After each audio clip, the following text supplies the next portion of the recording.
Well, good afternoon, everyone. Thank you for joining us for week 2 of our updates from DuPont Pioneer. Pioneer with you from the word go. Joining us today is Aaron Prestemon. Aaron is from northeast Iowa, and he'll be updating us more towards the Almaquis County way down towards Owine as things are progressing. Aaron, thanks for joining us today. Thanks for having me. So many things were in progress, and then the rain came and put many things to a halt over the last week and the weekend. Hopefully things will dry out more this week. Aaron, what are you seeing up that way as far as progress? Well, you hit the nail on the head with widespread rainfall through much of last week, caused the harvest to basically stop right in its tracks. I had talked with a couple growers on Sunday where they had took out a little bit of corn on some lighter sandy type ground, with the hope though that the sun is shining and we're talking temperatures in the low to mid 70s, that things will dry out so guys can get back into the fields and start making some progress again. We all know that we need a favorable week to make some last headway or kind of get going again on beans, and it sure would put guys in a lot better spirits if we could kind of get that harvest moving back again in the right direction.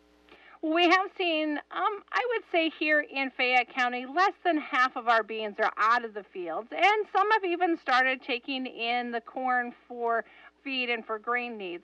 But as far as the rain slowing things down, what is that going to mean? Is that going to bring any damage to the field? Yeah, and I think the main thing we do want to keep in mind is that there's still several wet areas, fields that aren't tiled, maybe could be more so susceptible. We don't want to go out there and create a compaction problem in the soil that we're going to be facing for next spring, and just kind of an ongoing problem potentially as far as just creating a little bit of unneeded compaction. So we want to be cognizant of that.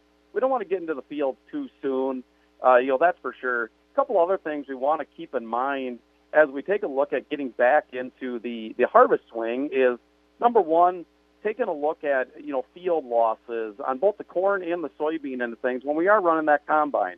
We know that beans, after we get a period of wet, kind of lingering type conditions, sometimes beans are a little bit more prone to having pod shattering losses, that type of thing, and just taking a little bit to check for losses in the square foot area behind the head, behind the separator as well, just to try to get a pulse on where we're at. Just a quick reminder, when we're taking a look at a 1 by 1 foot square, the harvest losses side of things, 2 kernels as a general rule of corn equals a bushel, 4 beans generally equals a bushel on that side of things. So, really encourage guys as we get going, we want to take a look, we want to check for losses, because anytime we get a period of wetness like that, it gets a little bit more challenging for running the machine and setting it.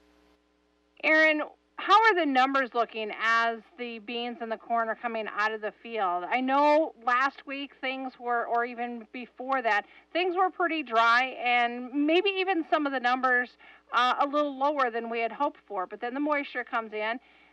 Do you think that's going to be a big factor for this week?